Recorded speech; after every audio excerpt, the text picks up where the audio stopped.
नमस्कार दोस्तों।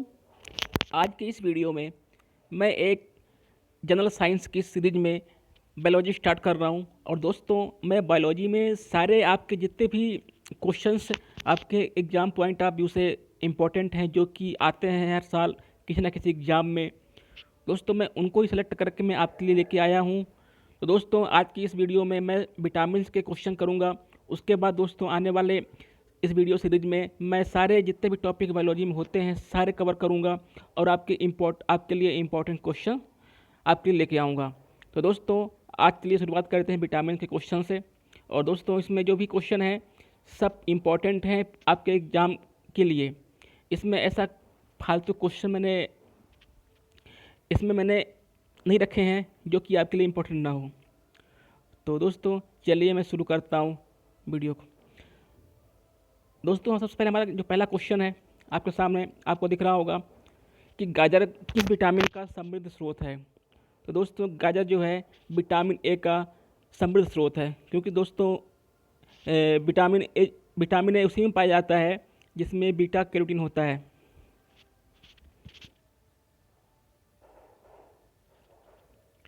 दोस्तों, उसके बाद दूसरा क्वेश्चन है, मानव शरीर में विटामिन ए संचित रहता है। तो दोस्तों, जो मानव शरीर में विटामिन ए का संचित जो दोस्तों संचित होता है वो यकृत में दोस्तों होता है। विटामिन जो होता है दोस्तों यकृत यानी लीवर में हमारा जो है विटामिन ए स्टोर रहता है।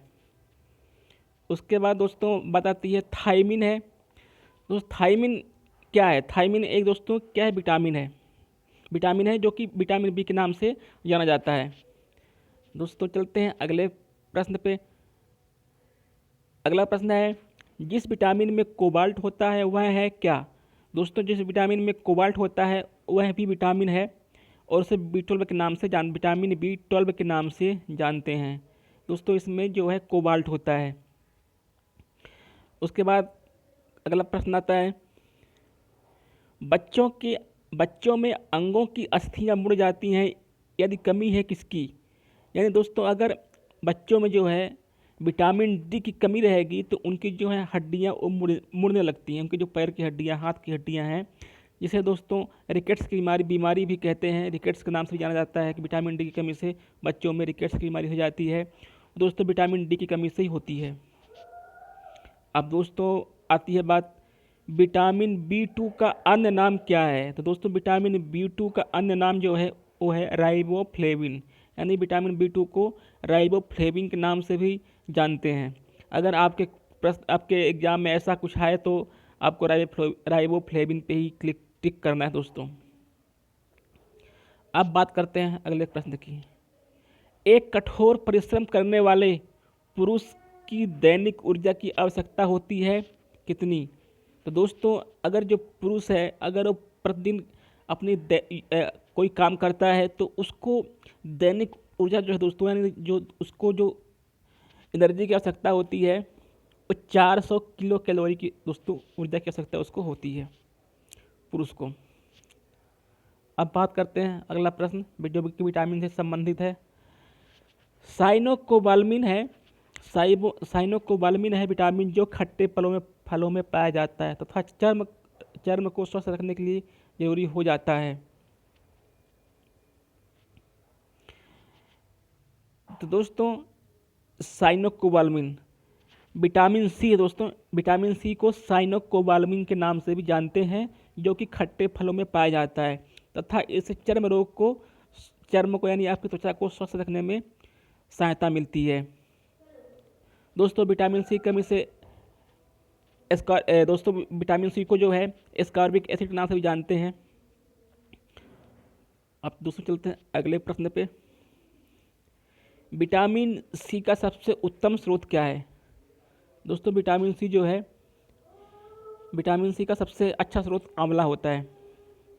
उसके बाद दोस्तों अगला प्रश्न है, किस विटामिन की कमी के कारण मसूड़ों में रक्त आता है और दांत हिलने लगते हैं? तो दोस्तों, विटामिन सी की कमी अगर आपके शरीर में हो जाएगी तो आपके मसूड़ों से रक्त बहने लगेगा और दांत आपके हिलने लगेंगे। तो विटामिन सी इसका उत्तर होगा। विटामिन सी का रासायनिक नाम है, दोस्तों मैंने आपको पहले ही बताया था, विटामिन सी का रासायनिक नाम एस्कॉर्बिक एसिड यानी एस्कॉर्बिक अम्ल है। अगला प्रश्न है, किस सब्जी से प्राप्त ना होने वाला विटामिन है?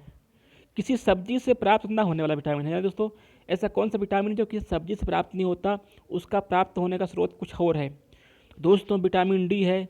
विटामिन डी जो है ऐसा विटामिन है कि जो कि आपको सब्जियों से प्राप्त नहीं होता, वो आपको कहीं और से यानी दोस्तों उस सनलाइट से प्राप्त होता है आपको, यानी सूरज की धूप से आपको विटामिन डी प्राप्त होता है। हालांकि दोस्तों विटामिन डी डायरेक्टली हमको सूरज की धूप से नहीं मिलता है, वो दोस्तों आपके अंदर ही बनता है, लेकिन सूरज की धूप में वो दोस्तों आपके शरीर में बनता है। इसमें अगला क्वेश्चन भी दोस्तों इसी से संबंधित है विटामिन डी से। प्रातःकालीन धूप में मानव शरीर में कौन सा विटामिन उत्पन्न होता है? दोस्तों मैंने पहले बताया था ना कि आपके जब शरीर पे सनलाइट पड़ेगा तो आपका शरीर जो है विटामिन डी बनाता है।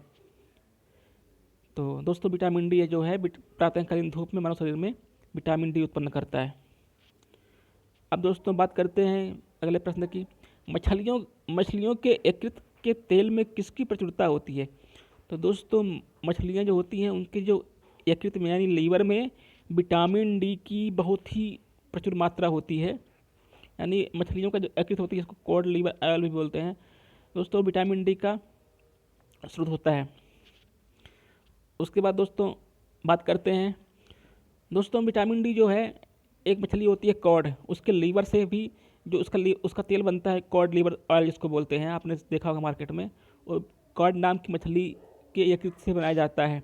इसमें विटामिन डी प्रचुर मात्रा में होता है दोस्तों। इसका उत्तर आप विटामिन डी लगा के आएँ, किस मछली के तेल यकृत के तेल से विटामिन डी मिलता है, तो उसका दोस्तों आंसर होगा कॉड फिश की मछली, कॉड फिश के यकृत से जो तेल मिलता है उससे विटामिन डी होता है।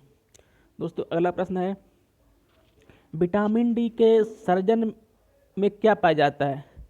दोस्तों विटामिन डी के सर्जन में कैल्सीफिरोल, दोस्तों विटामिन डी जो है ना कैल्सीफिरोल के नाम से भी जाना जाता है, आप इससे याद रखिएगा। Vitamin D calciferol, vitamin D को कैल्सीफिरोल भी कहते हैं, इसका रासायनिक नाम है।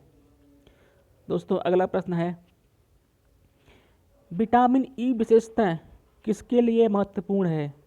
तो दोस्तों विटामिन ई जो होता है विशेषतः लिंग ग्रंथियों की सामान्य क्रिया में विटामिन ई दोस्तों लिंग ग्रंथियों की यानी जो आपके सेक्सुअल हार्मोन्स हैं, सेक्सुअल ऑर्गन्स हैं, जो आपके ग्रंथियां होती हैं जिससे आपके हार्मोन रिलीज होते हैं जिन ग्रंथियों से, जिन ग्लैंड से, तो उसके लिए दोस्तों विटामिन ई की आवश्यकता होती है। उसके लिए विटामिन ई बहुत ही महत्वपूर्ण होता है। यानी विटामिन ई के बगैर जो सेक्सुअल ग्लैंड्स हैं वो अच्छे से काम नहीं करते, उनसे अच्छे से हार्मोन रिलीज नहीं होता। तो उसको दूर करने के लिए दोस्तों विटामिन ई की पूर्ति की जाती है शरीर में। दोस्तों अगला प्रश्न आता है, रक्त के स्कंदन में कौन सा विटामिन क्रियाशील होता है? तो दोस्तों विटामिन सी जो है, विटामिन के जो है ऐसा विटामिन है जो कि रक्त के थक्का जमने में यानी स्कंदन मतलब दोस्तों रक्त का थक्का जमाने में जो विटामिन सहायता प्रदान करता है वो दोस्तों विटामिन दोस्तों जो विटामिन ई होता है, विटामिन के जो होता है दोस्तों, वो रक्त का थक्का जमाने में सहायता करता है। मानव शरीर में रक्त का थक्का किस विटामिन से बनता है? विटामिन के पहले भी कर चुके हो आप। मनुष्य के नेत्रों के स्वस्थ संचालन के लिए किस विटामिन का संबंध है? दोस्तों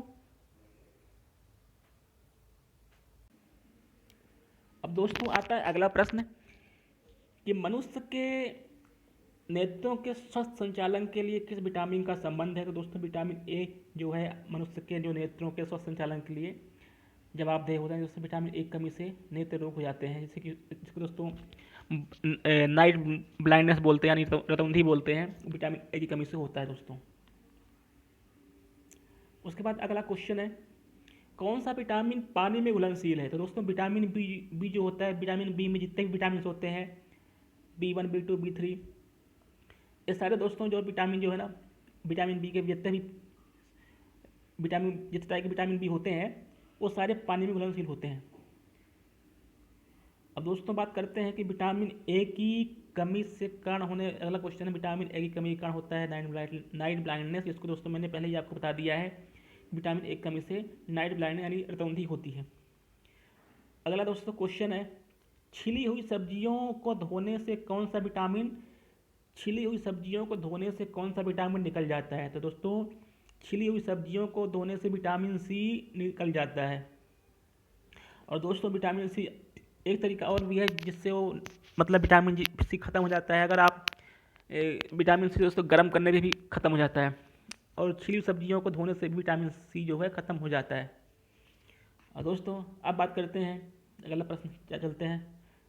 अगला प्रश्न है गोल्डन धान में सर्वाधिक मात्रा होती है। दोस्तों एक धान होती है, उसमें सर्वाधिक मात्रा में क्या पाया जाता है दोस्तों, उसमें विटामिन ए का समृद्ध होती है, उसमें विटामिन ए अधिक मात्रा में पाया जाता है गोल्डन धान में। तो दोस्तों ये रहे विटामिन के प्रश्न जो कि आपके एग्जाम पॉइंट ऑफ व्यू से बहुत ही इंपॉर्टेंट है। दोस्तों मैं ऐसे ही आपको लगभग 1000 क्वेश्चंस करवाने वाला हूँ हर टॉपिक से, बायोलॉजी के हर टॉपिक से, फिजिक्स के हर टॉपिक से, केमिस्ट्री के हर टॉपिक से। तो दोस्तों आप लोग हमारे चैनल पे बने रहिए। और दोस्तों अगर आप लोग चैनल पर नए हैं तो प्लीज़ सब्सक्राइब कर लीजिए। और दोस्तों अगर आपको ये नॉलेज अच्छा लगा हो तो प्लीज़ दोस्तों वीडियो को लाइक करें और शेयर करें। दोस्तों मैं आपको दोस्तों पर डे जो है किसी न किसी एक टॉपिक से वीडियो लेके आता रहूँगा और अच्छे अच्छे क्वेश्चंस लाऊंगा जो कि जिनको आप दोस्तों पढ़ करके अपने एग्ज़ाम में आंसर दे पाओगे।